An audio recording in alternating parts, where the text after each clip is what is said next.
Bismillah. Assalamualaikum warahmatullahi wabarakatuh. Iya nah, enggak.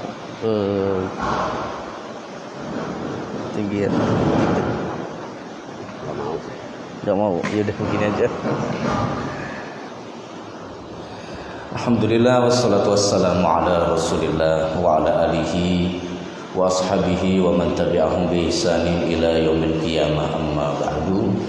Jemaah salat subuh yang dicintai Allah, alhamdulillah di kesempatan pagi hari ini Allah Subhanahu wa taala kembali mengumpulkan kita di tempat yang penuh barokah ini dalam rangka untuk salat subuh, salat yang paling banyak keutamaannya, salat yang paling berat bagi orang-orang munafik, salat yang menjadi penanda seseorang itu beriman ataukah tidak, salat yang akan mendatangkan perlakuan khusus dari Allah untuk siapa saja yang menekuninya. Sebagaimana dalam hadis Rasulullah SAW bersabda, "Man shallas subha fil jamaah fahuwa fi dhimmatillah." Barang siapa yang sholat subuhnya berjamaah, maka dia itu dalam perlindungan Allah Subhanahu wa taala. Nah, jemaah sekalian yang dirahmati Allah, kita sebagai manusia hidup di dunia itu tidak ada yang sempurna. Banyak banget yang namanya kekurangan-kekurangan.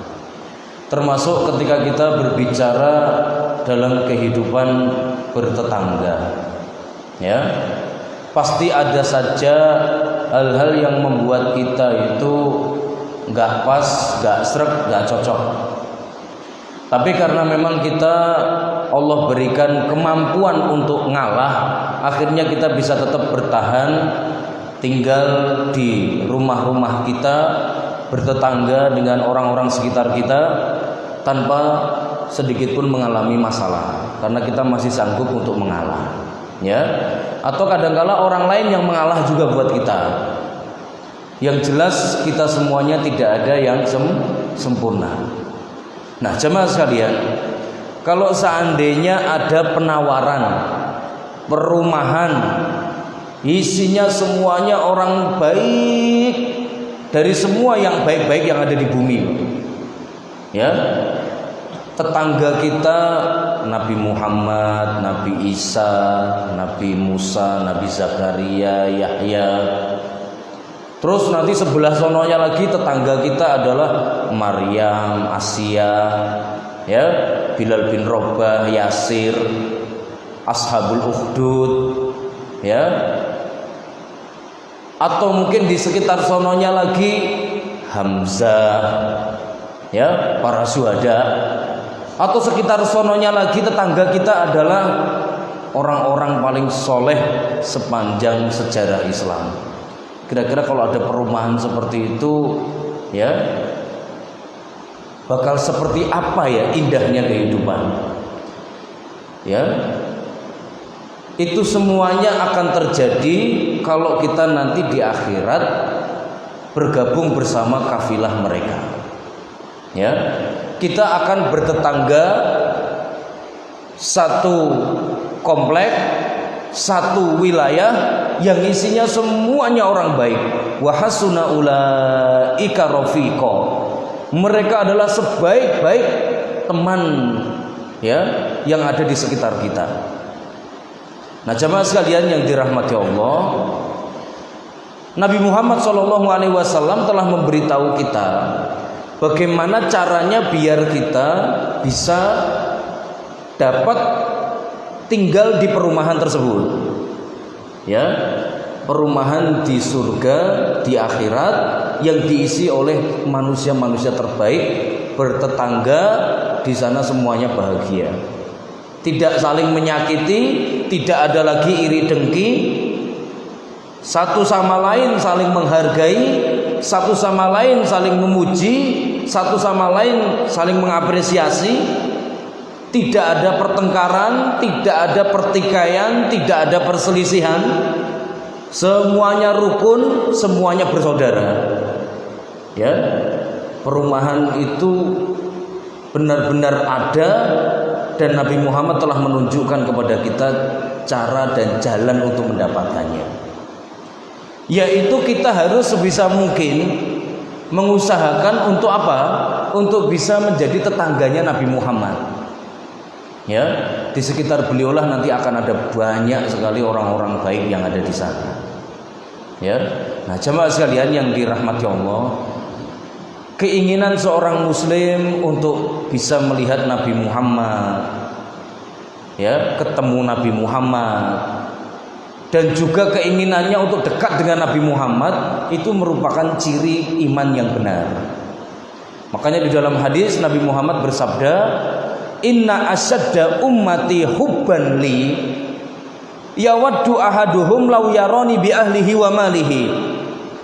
Umatku yang paling cinta kepadaku itu cirinya apa, Pak?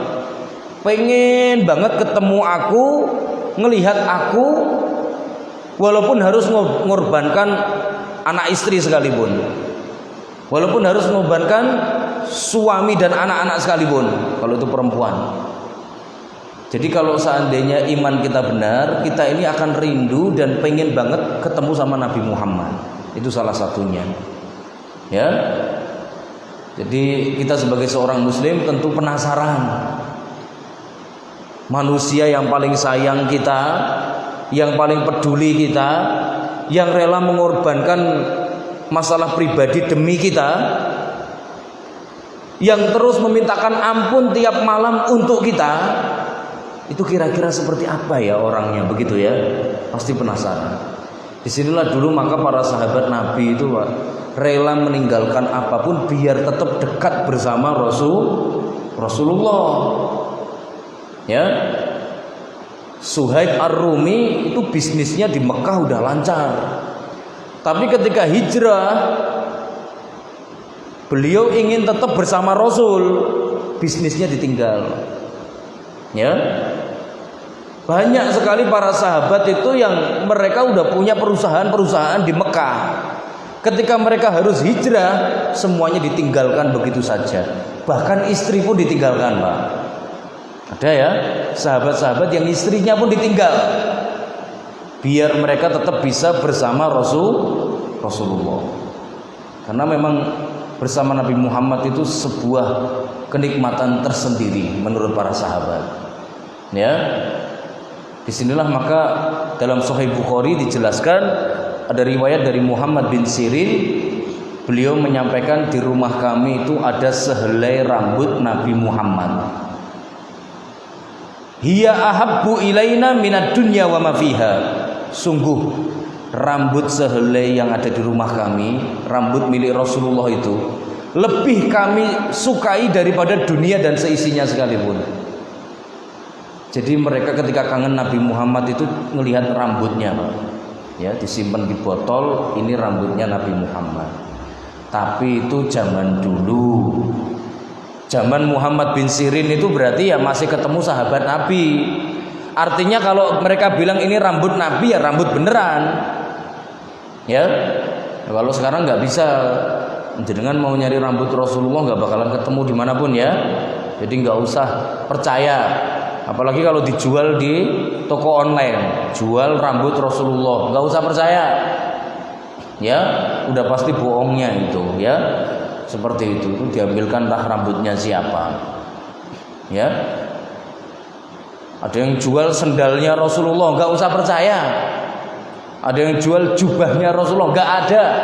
Para ulama sudah menyampaikan tidak tersisa satupun bekas-bekas peninggalan Nabi Muhammad, baik berupa jubah, baik berupa sorban, baik berupa sendal, baik berupa perkakas apapun, tidak ada.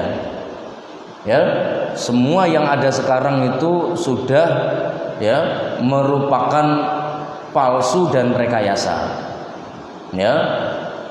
Nah, jamaah sekalian yang dirahmati Allah, maka dari itulah kita juga sama sebagai seorang muslim, kalau memang kita benar-benar cinta kepada Nabi Muhammad, maka cirinya adalah pengen banget kita ini dekat sama Nabi Muhammad. Karena di dunia ini gak mungkin, maka hanya bisa kita lakukan di akhirat. Ya, Karena di dunia itu kita belum pernah melihat Nabi, maka kita bisa bersanding dengan Nabi Muhammad nanti kalau di akhirat. Syaratnya apa? Kita punya amal-amal yang bisa nganterin kita sampai ke Nabi Muhammad. Ya. Nah inilah maka yang sangat penting buat kita, bagi yang ingin besok perumahannya satu tempat dengan Nabi Muhammad. Nabi Muhammad sudah ngasih tahu cara kepemilikannya, Pak. Kalau kita mau punya rumah kan bisa beli cash, bisa juga lewat kredit gitu ya. Nah kalau yang ini pengen punya rumah di dekat Nabi Muhammad di akhirat, maka ini cara-caranya.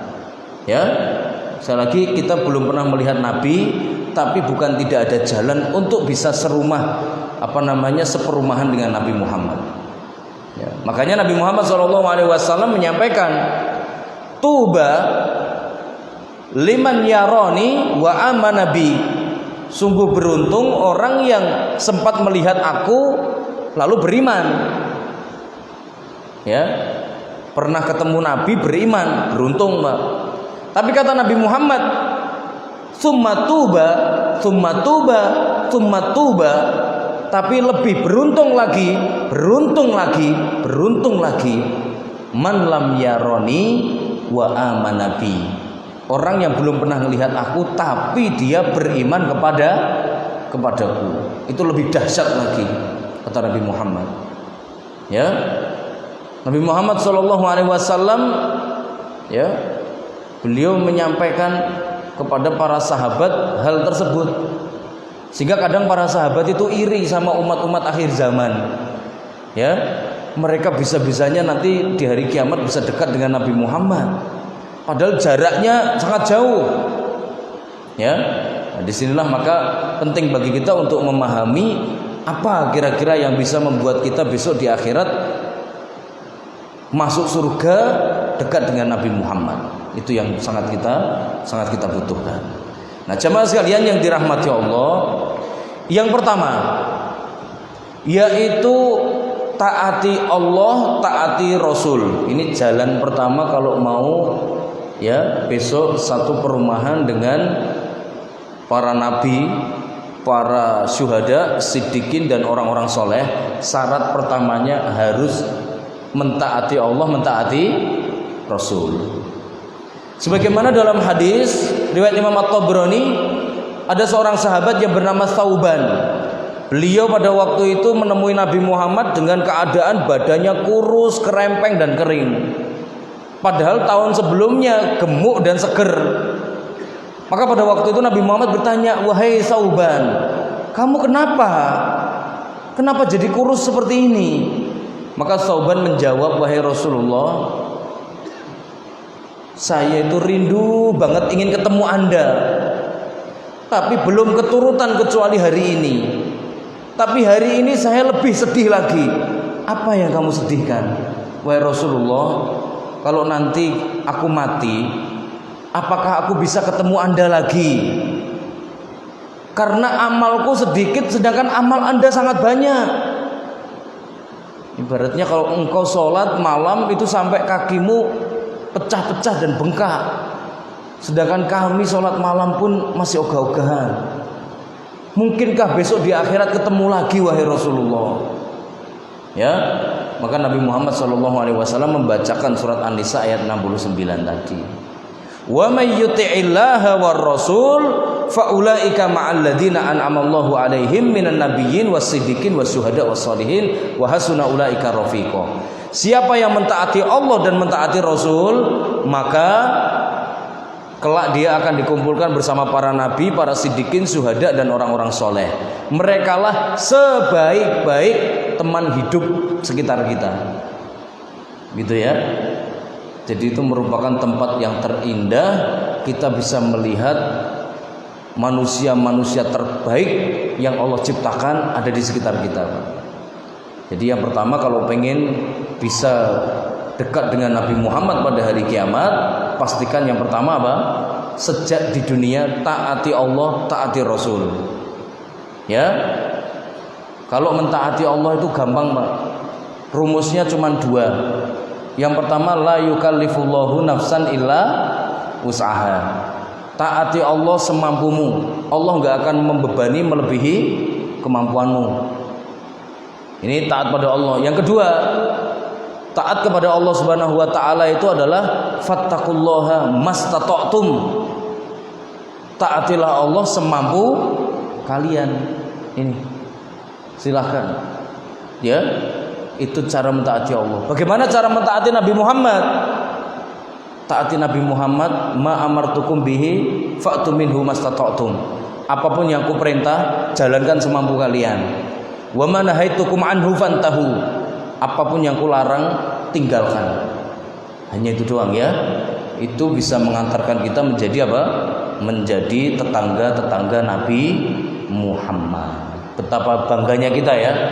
Di Indonesia itu tetanggaan sama presiden aja tuh Pak. Itu udah bisa buat bergaya.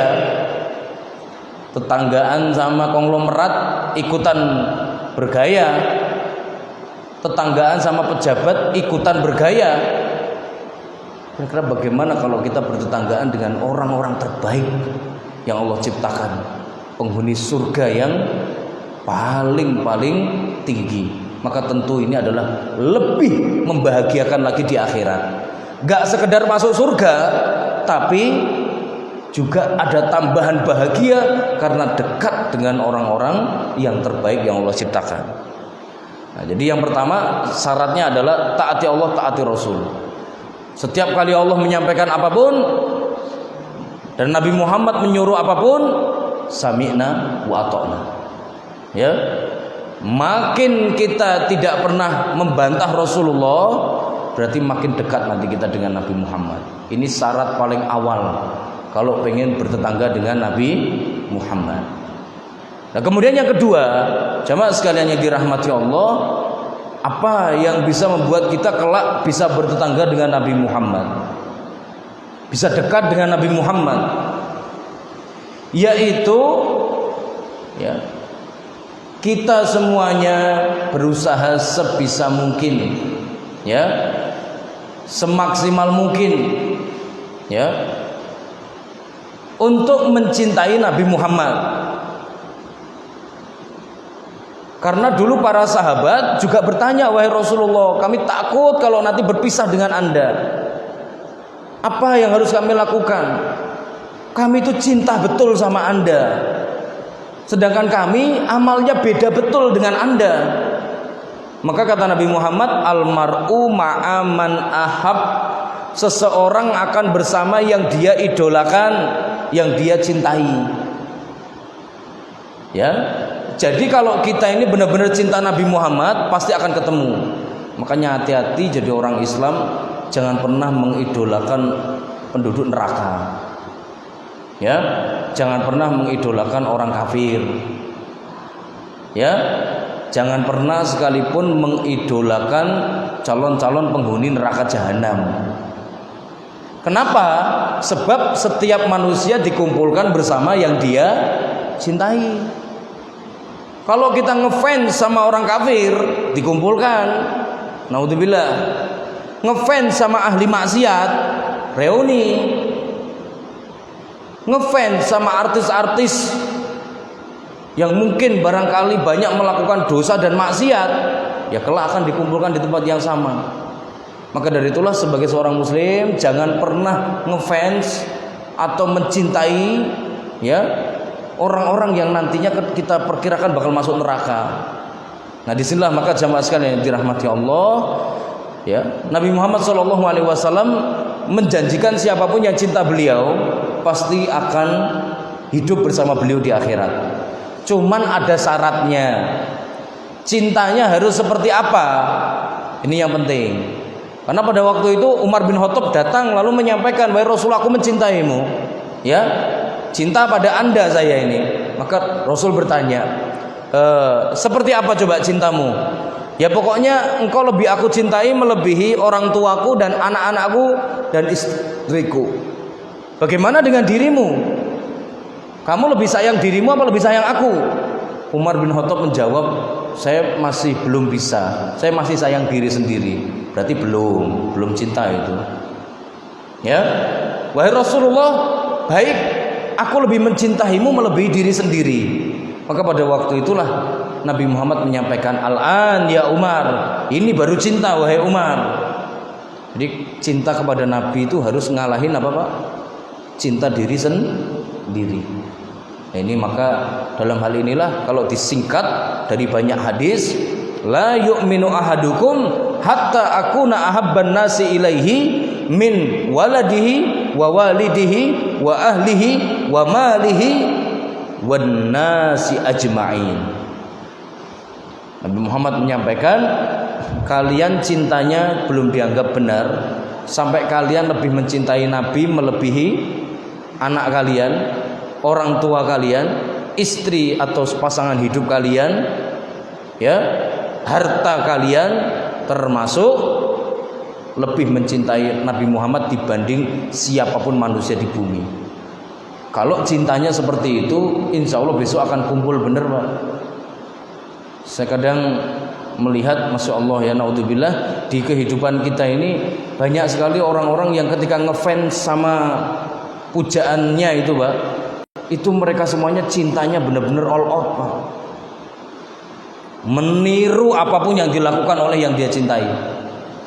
Ya, orang Indonesia ngefans ke Ronaldo itu walaupun tendangannya menceng-menceng pun nggak bener-bener nggak sama dengan Ronaldo, tapi mereka tuh ikut seneng layaknya Ronaldo, selebrasinya juga ala Ronaldo. Kenapa bisa? Ya karena saking senengnya, begitu loh ya, saking senengnya. Begitu ada kesempatan follow, langsung follow Pak, langsung ikut. Ya. Makanya ada rekor buat Ronaldo. Dia buka YouTube dalam waktu 7 jam, pengikutnya 30 juta langsung follow Pak. Itu cinta bener tuh berarti. Nah, bagaimana dengan Nabi Muhammad? Setiap kali beliau ngajarkan sunnah kita follow enggak? Kalau kita ternyata tidak ngikut, ya maaf ini bukan cinta ini. Ya, itu mah cuman omong kosong begitu ya. Itu klaim dusta. Itu cinta cuma di mulut. Tapi kalau cinta beneran maka akan ngikut. Itu ciri cinta. Ngikut pokoknya. Seneng ngikut. Ya. Orang kalau suka itu tandanya ngikutin pokoknya begitu. Makanya laki-laki suka perempuan begitu, keinginan perempuan apa aja diturutin. Perempuan suka laki-laki juga sama, keinginan laki-laki apapun diturutin. Seperti itu ya. Nah, cinta itu ada unsur nurut seperti itu. Maka dari itulah ketika kita ini mencintai Rasulullah melebihi apapun, nurut. Makanya dulu para sahabat itu kalau ada kesempatan berkorban untuk Nabi, senengnya bukan main Pak. Seneng banget mereka.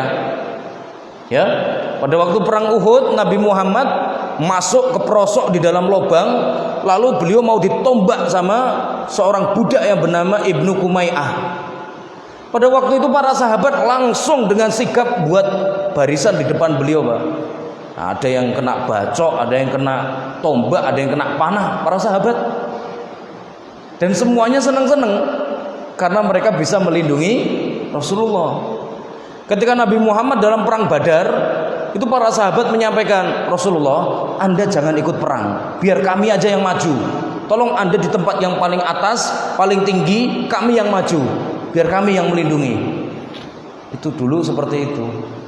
Ya, mereka pokoknya ada kesempatan berkorban untuk Nabi, seneng. Itu tanda cinta yang paling nyata, Pak. Ya, seperti itu. Diriwayatkan dari Sa'ad bin Mu'adz.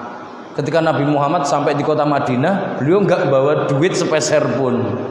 Para sahabat langsung maju, Pak. Nah, ini mumpung Nabi butuh, Sa'ad bin Mu'adz datang. Wahai Rasulullah, beliau gelar sorban, isinya duit semua, Pak. Ini adalah harta saya semua, nggak saya sisakan di rumah. Nah, ini semuanya silahkan Anda ambil. Demi Allah, kalau Anda ambil semua, saya sangat bahagia. Kalau Anda kembalikan, justru saya sedih. Bayang ya, Jadi para sahabat melihat Nabi Muhammad susah itu langsung bergerak karena mereka semuanya itu lebih mencintai Nabi ngalahkan diri mereka sendiri. Seperti itu ya. Nah, ini cinta yang seperti ini yang akan membuat nanti di akhirat bersatu kita. Disinilah maka kata Anas bin Malik, uhibbur Rasul wa uhibbu Abu Bakrin wa Umar wa Utsman wa Ali wa illam yakun amali mithlahum. Aku cinta Rasul, cinta Abu Bakar, Umar, Utsman, Ali, kata Anas bin Malik. Walaupun amal-amalku mungkin belum seperti mereka. Jadi paling enggak kita senang dulu, Pak. Ya sebagai seorang muslim, kita ini senang sama siapa sih? Figur siapa? Nah, pastikan yang nomor satu Nabi Muhammad. Setelah itu baru silahkan Abu Bakar, Umar, Utsman, Ali atau siapa yang kita rasa cocok dengan pribadi kita. Ya, kalau kita pribadinya orang yang lembut, santun, Abu Bakar, Pak. Kalau kita adalah pribadi yang keras, Umar bin Khattab mungkin jadi idola, begitu ya. Nah, itu bisa benar-benar menumbuhkan rasa cinta. Maka dari itulah jamaah sekalian barakallahu fikum, kalau kita pengen dipertemukan dengan yang kita cintai, ya pastikan kita mencintai mereka serius. Makanya kata Abdullah bin Mubarak, uhibbus sholihin wa illam akun mithlahum. Aku cinta sama orang soleh walaupun mereka itu apa? Walaupun mereka jauh lebih baik ketimbang aku, walaupun aku nggak sama kayak mereka, tapi saya masih punya cinta kepada mereka, cinta sama orang-orang pilihan Allah Subhanahu wa taala. Ya, jadi ini hal yang sangat mendasar bagi kita. Jika ingin bertemu Nabi Muhammad, begitulah. Diriwayatkan di dalam hadis riwayat Imam Bukhari dan Muslim, ada seorang laki-laki yang bertanya, "Wahai Rasulullah, ar-rajulu yuhibbul qauma wa lamma yalhaqu bihim." Wahai Rasulullah, bagaimana kira-kira kalau kita mencintai seseorang tapi amal kita selisih jauh? Apakah kita kelak di akhirat bisa ketemu lagi? Maka Rasul menjawab, al-mar'u ma'a man ahab. Seseorang akan dikumpulkan bersama yang dia cintai. Maksud sahabat ini adalah beliau cinta Rasul, sedangkan amalnya jauh. Mungkinkah bisa ketemu lagi? Ternyata kata Nabi Muhammad, ya, kita akan ketemu lagi. Kenapa Pak kita ini kok nggak bisa ngejar Nabi Muhammad, Pak? Ya, kenapa kita amalnya nggak mungkin bisa ngalahin Nabi Muhammad? Karena Nabi Muhammad ini kan manusia istimewa banget begitu ya. Coba kita bayangkan satu poin aja, Pak. Nabi Muhammad menyampaikan seperti ini. Ya, lau annali mithla uhudin dhahaban ma yasurruni dzalika. Seandainya aku punya duit segunung Uhud, maka aku belum bahagia sampai menginfakkannya sampai habis, lalu aku sisakan untuk bayar utang sama kebutuhan anak istri. Nabi Muhammad menyampaikan apa?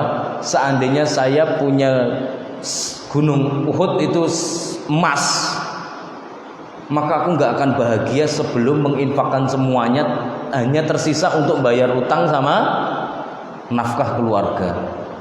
Ada di antara kita yang bisa nandingin amal seperti ini, Pak? Kita belum bisa. Makanya Nabi Muhammad kalau punya simpanan uang, beliau nggak bisa tidur. Kalau kita kan kebalik, Pak ya, nggak punya simpanan ya nggak bisa tidur, malah begitu ya. Kalau Nabi Muhammad beda, beliau justru kalau sampai masih ada uang yang tersisa, itu beliau yang sangat bingung. Akhirnya beliau akan mencari orang untuk menerima uang tersebut. Ya, sebagaimana dalam sebuah hadis, suatu ketika Nabi Muhammad sholat, setelah sholat langsung pulang. Para sahabat kaget, biasanya dzikir, tapi habis itu balik lagi ke masjid di tempat imam lagi, lalu kemudian beliau baca dzikir. Maka pada waktu itu para sahabat nanya, wahai Rasulullah, ada apa barusan? Enggak, tadi saya habis sholat teringat, aku masih menyimpan sekeping dirham di bawah bantal. Itu mau saya infakkan. Nah, saya baru ingat tadi pas sholat. Akhirnya saya pulang lagi untuk menginfakkannya. Maka ini yang kedua ya. Kalau kita pengen ketemu Nabi Muhammad di akhirat, syaratnya apa? Cinta. Hati-hati, gak semua orang di akhirat bisa ketemu Nabi Muhammad, Pak. Gak semua manusia di akhirat itu bisa bersama Nabi Muhammad. Maka dari itu ketika kita bisa menemui Nabi Muhammad, itu sebuah kelebihan di akhirat. Nah kemudian yang ketiga, apa yang bisa membuat kita nanti bisa berjumpa dengan Nabi Muhammad, yaitu kita semuanya harus memiliki akhlakul karimah. Sebagaimana sabda Rasulullah SAW, inna min ahabbikum ilayya wa aqrabakum minni manzilatan yaumal qiyamati ahasinukum akhlaqan. Manusia yang paling aku cintai dan kelak di akhirat tempat tinggalnya paling dekat denganku itu adalah orang-orang yang akhlaknya paling baik di antara kalian. Ya, mencontoh Nabi Muhammad, sabar, pemaaf, pemberani. Pokoknya siapapun yang akhlaknya makin mirip Nabi Muhammad, kelak di akhirat tempatnya pun bersama Nabi Muhammad. Jadi kita kalau mau bertetangga dengan Nabi Muhammad itu syaratnya bukan pejabat, bukan konglomerat, Pak. Tapi syarat utamanya harus mau berakhlak. Ya minimal kita ini berakhlaknya itu ya bisa diketahui istri lah, Pak. Jadi istri itu kalau ditanya tentang kita begitu ya, maka jawabannya menyenangkan. Bagaimana suamimu? Masya Allah, suami saya itu baik banget. Berarti kita udah berakhlak, Pak. Ya. Tapi kalau sampai sesama perempuan ngobrol, suamimu bagaimana? Aduh, amit-amit pokoknya begitu ya. Nah itu berarti bahaya itu. Kalau sampai istri menganggap bahwa kita itu udah jelek banget di mata dia sebenarnya. Dia hanya mempertahankan pernikahan itu karena malu aja kalau harus bercerai. Nah, tapi yang jadi masalah di sini orang kalau sampai pasangan hidupnya aja nggak menyaksikan kebaikannya, ini berarti pertanda sangat buruk.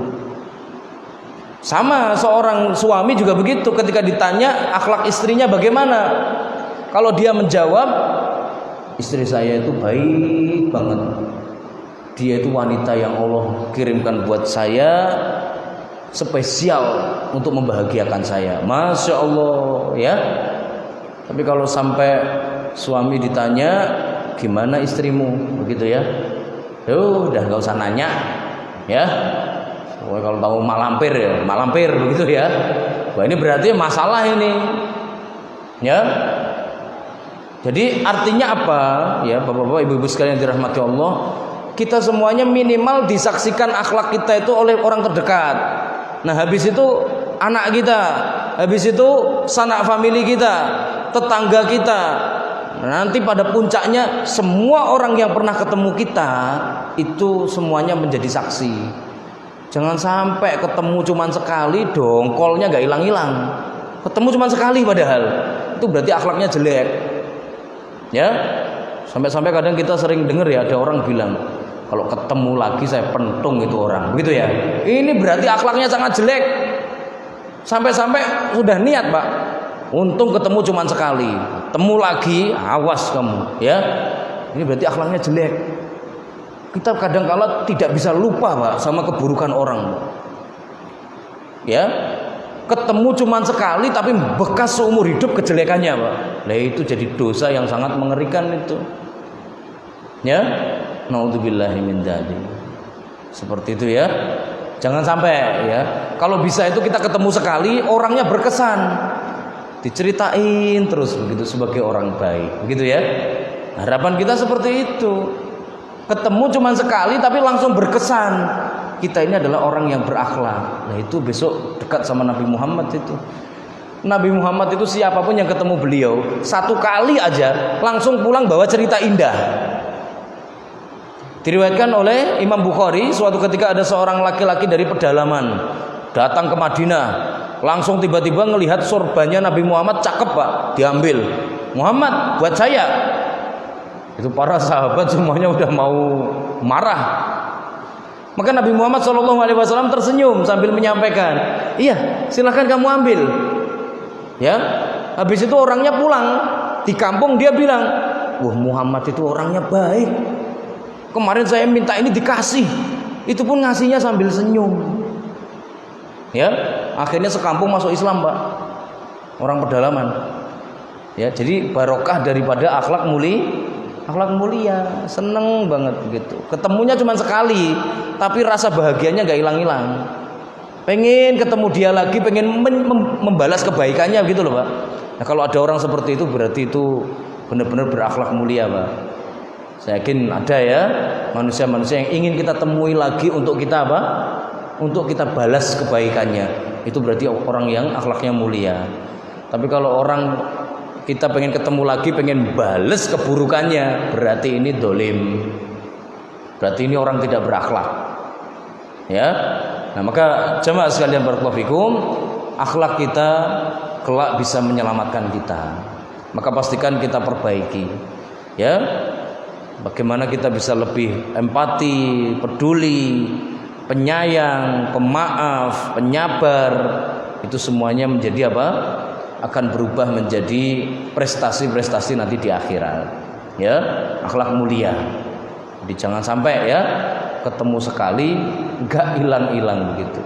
Ada sebuah kisah yang disebutkan oleh Ibnu Imad dalam Tabaqat Hanabilah. Beliau menceritakan ada seorang laki-laki yang bernama Al-Bazzar. Al-Bazzar ini adalah seorang laki-laki merantau di Mekah. Nah, suatu ketika dia lagi lapar perutnya dan di rumah nggak ada makanan. Akhirnya dia keluar rumah untuk nyari makan. Pada waktu itu dia nggak punya uang dan nggak punya kerjaan. Ya niatnya pokoknya di jalan siapa tahu ada yang ngasih atau siapa tahu ada yang bagiin kurma. Harapannya begitu di Mekah. Akhirnya dia muter-muter. Pas lagi muter-muter nyari makan, dia menemukan ada sekantong ya benda dimasukin kantong. Maka pada waktu itu Al-Bazzar ini ngambil, dia lihat dalamnya isinya mutiara, Pak. Mutiara gede-gede, bulet-bulet, cakep-cakep. Harganya perkiraan ya 500 dinar. Ya, 500 dinar. Pada waktu itu dia ambil, dia bawa pulang. Pas dia nyampe rumah, ada pengumuman di Mekah. Pengumuman, ada seorang kakek-kakek kehilangan kantong isinya mutiara. Siapa yang menemukan tolong dikembalikan dan akan mendapatkan kompensasi 50 dinar sebagai bentuk terima kasih kalau ada yang menemukan. Akhirnya kan si Bazzar ini berpikir, ini kan memang bukan punyaku ya, harus aku kembalikan. Nah, pas banget saya lagi lapar, yang ngasihkan bakal dapat duit. Wah, cocok ini. Dia balik, Pak. Pas lagi di tengah jalan, tiba-tiba pikirannya berubah. Tapi masa saya mau minta bayaran? Bukankah ini punyanya dia? Enggak. Ya, demi Allah, saya tidak akan ngambil bayaran sepeser pun atas penemuan mutiara ini. Akhirnya dia bawa, nemuin, dipertemukan. Ternyata ada seorang kakek-kakek, lalu kemudian menyampaikan, ini punya Anda begitu. Oh iya terima kasih. Diambilkan uang, Pak, 50 dinar. Ya, dikasihkan. Maaf, nggak usah kek. Itu kan punya Anda. Silakan Anda ambil. Loh, nggak apa-apa, saya sudah berjanji. Nggak usah. Kakek ambil aja, bawa pulang aja. Saya minta maaf kalau kemarin sudah saya simpan di rumah terlebih dahulu. Nggak apa-apa, saya yang harus berterima kasih. Nggak usah, gitu ya. Nah, akhirnya si kakek ini kemudian selesai ibadah haji pulang. Pas sampai di kampung halamannya tiap malam doa, Pak. Ya Allah, ya Rabbi, jadikanlah pemuda kemarin itu jadi menantu saya. Ya, tiap hari doanya begitu tiap malam. Ya, dia itu diceritakan kepada anaknya, istrinya. Saya kemarin di Mekah ketemu laki-laki baik banget, pemuda yang baik banget. Dia itu pokoknya jadi pemuda itu pokoknya top dah. Pengen punya menantu kayak dia begitu. Nah, ini Al-Kisah, Pak. Akhirnya suatu ketika Al-Bazzar ini karena di Mekah nggak ada kerjaan, dia milih jadi nelayan. Pas jadi nelayan ternyata ada ombak besar, kapalnya kemudian karam. Lalu kemudian dia ya, setelah itu dia terombang-ambing di lautan sampai akhirnya dia tiba di sebuah pulau. Sampai di pulau tersebut, Al-Bazzar ini pada waktu itu ngecek ada orang apa enggak di pulau ini. Ternyata ada lampu. Oh, berarti ada orang. Dia langsung mendekat ke tempat lampu tersebut. Oh, ternyata masjid itu. Akhirnya dia sholat. Alhamdulillah selamat. Karena awak yang lain pada mati. Ya. Lalu kemudian Al-Bazzar pada waktu itu menceritakan, saya pun setelah itu bingung. Lalu saya duduk sambil baca Quran. Ketika saya baca Quran, tiba-tiba ada orang situ yang mendekat lalu bertanya, "Loh, Anda kok pinter banget baca Quran, nggak baca?" Maksudnya nggak pakai mushaf. Al-Bazzar menjawab, "Saya sudah hafal Quran, Pak." Ya. "Oh, Anda sudah hafal?" Waduh, ini pas banget berarti masyarakat sini ini nggak ada yang ngajarin Quran. Bisa nggak Anda ngajarin mereka? Bisa, dipanggilin semua orang, Pak. Akhirnya kemudian pagi itu mereka belajar Quran. Ya, diajarin untuk baca, cara bacanya bagaimana. Lalu kemudian Al-Bazzar bertanya, "Apa di sini nggak ada mushaf Quran? Kok kalian nggak bisa baca?" Ya, masyarakat menjawab, "Dulu ada, tapi sudah sobek-sobek dan sampai sekarang belum ada lagi." "Baik, kalau begitu biar saya tuliskan." Dituliskan mushaf Quran, Pak. Setelah selesai nulis, lalu kemudian Al-Bazzar seperti biasa ngajarin mereka baca Quran. Setelah berlalu 6 bulan, Al-Bazzar merasa, "Lah ini kan bukan rumahku, bukan kampung halamanku, kenapa saya jadi di sini?" Ya, akhirnya kemudian dia izin kepada masyarakat sekitar, "Apakah saya boleh untuk pulang sekarang? Karena saya takut bapak saya, ibu saya nyariin saya udah 6 bulan nggak pulang-pulang." Maka pada waktu itu masyarakat, ya karena rasa sayang, Pak, nggak mau.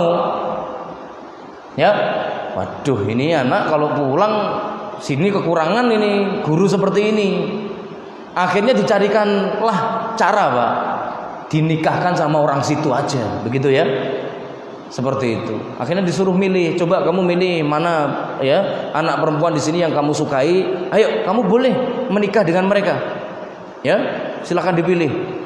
Setelah dia pilih, ternyata pilihannya jatuh kepada seorang perempuan anak yatim piatu. Ya. Lalu kemudian setelah itu diadakanlah pesta pernikahan. Lalu kemudian pada waktu malam pertamanya, ya, pada waktu itu saat istrinya membuka jilbabnya, dia melihat ada kalung mutiara di lehernya, Pak. Nah, pada waktu itu Al-Bazzar nanya, sambil bengong, Pak, nanya, "Maaf, itu kalung dari mana ya?" Si perempuan jawab, "Ini kalung ini punya bapak saya dulu, lalu diwariskan ke saya, dikasihkan saya." Ya, Al-Bazzar cerita, "Saya dulu pernah menemukan kalung ini waktu di Mekah. Saya kasihkan ke kakek-kakek." Ya, istrinya ngomong, "Lah itu bapak saya." "Oh, berarti pemuda yang dimaksud itu kamu." "Bapak saya setelah pulang dari Mekah sampai rumah itu cerita terus, ada ya anak baik banget, pemuda kok baik banget, diceritain terus." Nah, ini berarti akhlaknya bagus, Pak. Ketemu sekali tapi gak lupa-lupa loh, Pak, ya. Nabi Muhammad juga begitu. Semua yang pernah ketemu Nabi pasti menceritakan kebaikan. Ya. Nah, kalau bisa orang ketemu kita juga begitu. Jangan tadi ya, ketemu cuman sekali, dongkolnya gak hilang. Ketemu lagi tempeleng gitu ya. Na'udzubillahi min dzalik. Ketemu sekali aja udah jengkel, Pak. Apalagi ketemu berkali-kali. Insyaallah, naudzubillah summa naudzubillah. Berakhlak yang baik, ya, kelak akan mendekatkan kita dengan kediaman Rasulullah di surga. Kemudian yang selanjutnya, jamaah sekalian, apalagi yang bisa mendekatkan kita dengan Nabi Muhammad, yaitu sholawat. Ya, sholawat. Sebab, ya, sudah saya jelaskan berkali-kali, setiap kali kita membaca Allahumma sholli wa sallim ala Muhammad, maka Allah akan kirimkan malaikat yang mengantarkan sholawat itu ke hadapan Rasulullah. "Wahai Muhammad, umatmu namanya Fulan, bapaknya namanya Fulan, dia mengucap sholawat dan salam untuk Anda." Berarti semakin sering kita bersholawat, nama kita akan sering didengar oleh Rasul. Sehingga kita pada hari kiamat akan dicari-cari oleh Nabi Muhammad, Pak. Ya. Nanti di padang mahsyar cari kita. Nanti di waktu hisab dicari kita. Pada waktu di telaga Rasul nungguin kita. Karena beliau kenal kita. Ya, setiap kali kita mendoakan beliau, malaikat menyampaikan, umatmu namanya ini sedang mendoakanmu. Ya, maka dari itulah barakallahu fikum kata Nabi Muhammad, inna aulan nasi bi yaumal qiyamati aktsaruhum alayya sholatan. Manusia yang paling dekat denganku pada hari kiamat, yang paling banyak bersolawat. Maka pastikan bahwa kita punya agenda dan jadwal solawat. Solawat itu gampang kan ya, Allahumma sholli wa sallim ala Muhammad. Kalau mau panjang ya Allahumma sholli ala Muhammad wa ala Muhammad kama shallaita ala Ibrahim wa ala Ibrahim, atau lafaz-lafaz lain yang intinya adalah lafaz solawat. Ya, jadwal setiap pagi petang 10.10, hari Jumat 1000. Jumat itu amalan paling utamanya sholawat. Ya, berangkat ke masjid dari rumah, Allahumma sholli ala Muhammad, Allahumma sholli ala Muhammad, Allahumma sholli ala Muhammad. Sampai di masjid habis sholat, Allahumma sholli ala Muhammad. Kalau bisa targetin setiap Jumat 1000. Ya, muter tasbih 10 kali. Tinggal tambahin 10 nanti. Begitu ya. Insya Allah itu akan menjadi modal ya yang membuat kita besok dekat dengan Nabi Muhammad. Orang istimewa kita nanti, Pak, karena banyak sholawat. Bismillah, maka diriwayatkan dari Ubay bin Ka'ab dalam hadis riwayat Imam Abu Dawud. Suatu ketika Nabi Muhammad bertanya kepada Ubay, wahai Ubay, kamu sehari sholawat untukku berapa kali? Ubay menjawab, ya pokoknya sepertiga waktuku, wahai Rasulullah. Maka kemudian Rasul menyampaikan, ya kurang, setengah waktuku Rasul. Ya bagus tapi kurang. Ya, 3/4 waktuku wahai Rasul. Sudah bagus, ya, tapi kurang. Maka beliau akhirnya menyampaikan, kalau begitu semua waktu yang kupunya selain untuk sholat dan kewajiban akan aku gunakan untuk sholawat. Maka kata Nabi Muhammad, idan, ya, beliau menyampaikan, idan kalau itu yang kamu lakukan, ya, idan, maka yughfaru dzambuka, semua dosamu akan diampuni dan semua keinginanmu akan diwujudkan oleh Allah Subhanahu wa taala. Kalau kamu bisa banyak-banyak sholawat. Ya. Ya, maka kita bisa 3 cara, Pak. Yang pertama adalah jadwal waktu, pagi, petang, Jumat. Yang kedua bisa momentum. Ketika kita masuk masjid, keluar masjid, ketika kita melihat ya sunnah-sunnah Rasulullah, ketika mendengar nama Nabi Muhammad disebut, atau ketika telinga kita berdenging, kita membaca Allahumma sholli wa sallim ala Muhammad, bisa. Atau yang ketiga, bebas, setiap punya waktu luang langsung Allahumma sholli wa sallim ala Muhammad. Perbanyak itu. Ya, ini akan menjadi sumber kemudahan dalam hidup kita. Barakallahu fikum. Nah, kemudian yang selanjutnya, apalagi yang bisa mendekatkan kita dengan Nabi Muhammad di akhirat nanti? Yaitu kita sholat sunnah yang banyak. Karena sholat sunnah itu adalah tuntunan Nabi. Kalau sholat wajib kan memang perintah Allah ya. Tapi kalau sholat sunnah itu contoh dari Nabi menambah ibadah. Ya, minimal sebagai seorang muslim, qiyamul lail, sholat duha, sama sholat rawatib 3 aja, Pak. Ya, rawatib 12, qiyamul lail 11, tambah duhanya kalau bisa ya 4 lah minimal. Jangan 2. Pagi sudah suruh di sini, Pak. Nanti pulang lagi tambahin 2 rakaat. Biar jadi duhanya berapa? 4. Kan nggak harus 1 waktu. Ya, duha kan waktunya panjang. Dari sejak suruk sampai nanti sebelum duhur. Itu namanya duha semua, Pak. Nah, jadi dalam hadis yang diriwayatkan oleh sahabat Robi, suatu ketika Robi ini Kemanapun Nabi Muhammad pergi diikuti. Setiap kali Nabi mau ngapain dibantuin. Nabi Muhammad lapar dicariin makan. Nah, setelah beberapa hari Rasul nanya, wahai Robi, kamu kenapa begitu? Saya perhatikan beberapa hari ini kok bantuin saya terus. Apa yang kamu mau? Kamu mau apa? Bilang, ayo. Pada waktu itu Robi menyampaikan, wahai Rasulullah, as'aluka murafaqataka fil jannah. Saya ingin bisa bersama Anda di akhirat. Karena kan amal kita selisih jauh.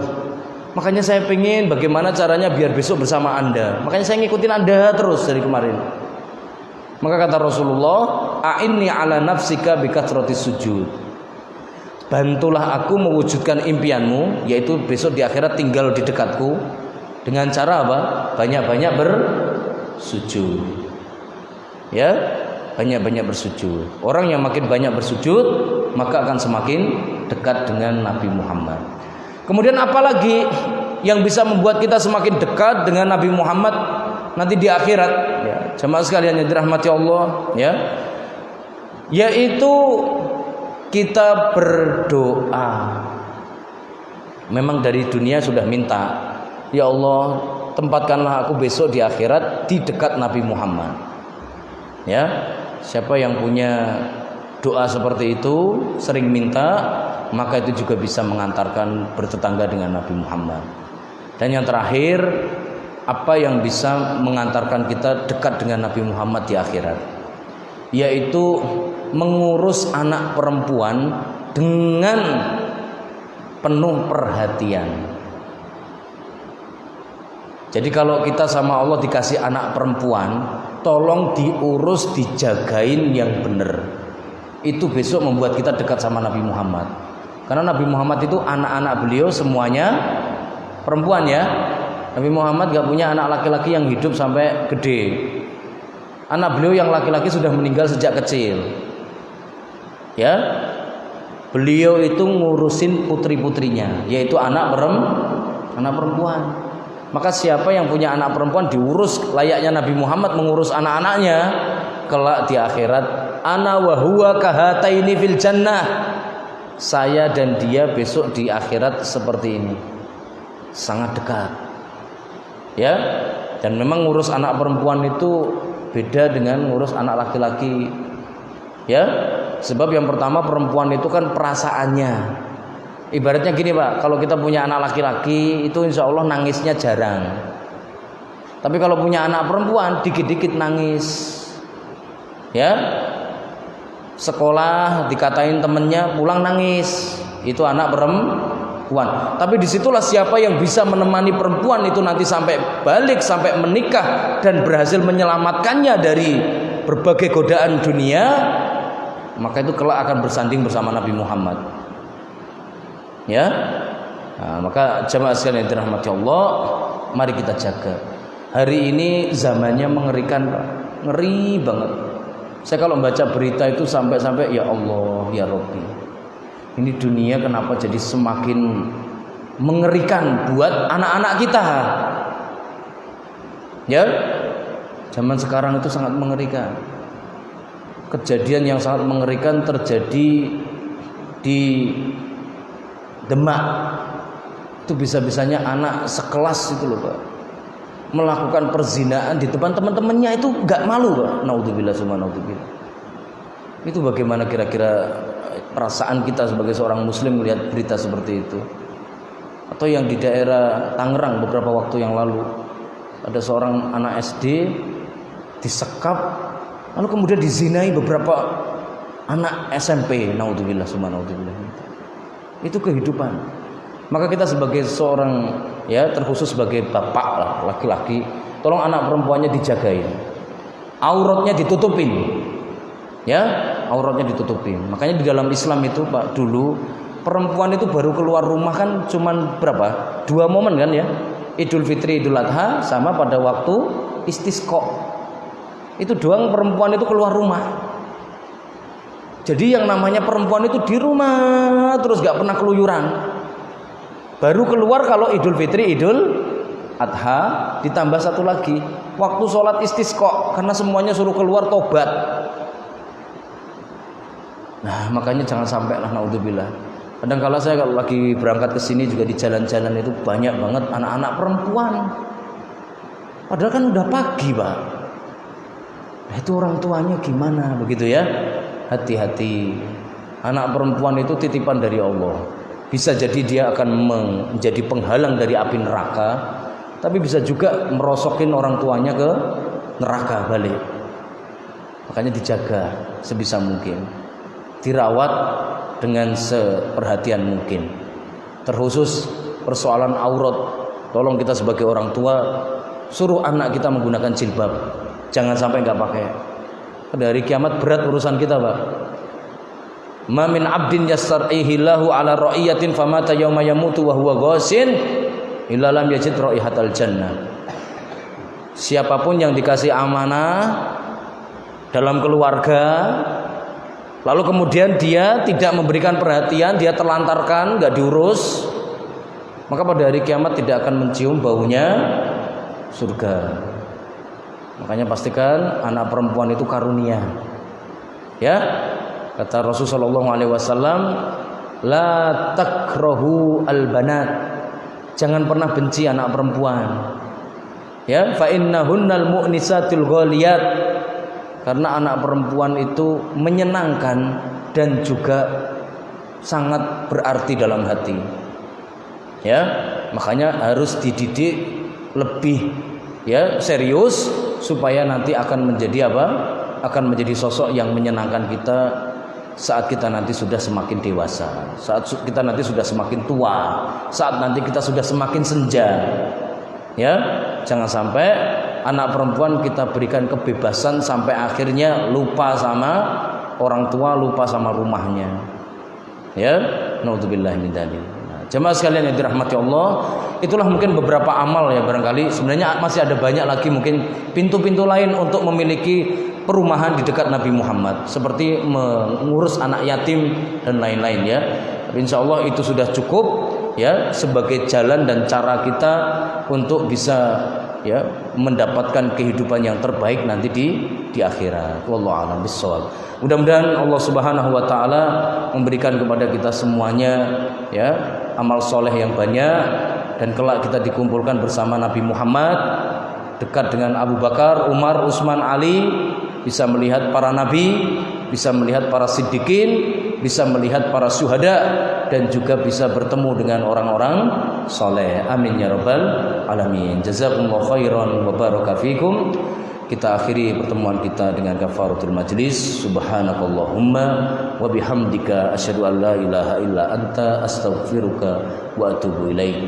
Assalamualaikum warahmatullahi wabarakatuh.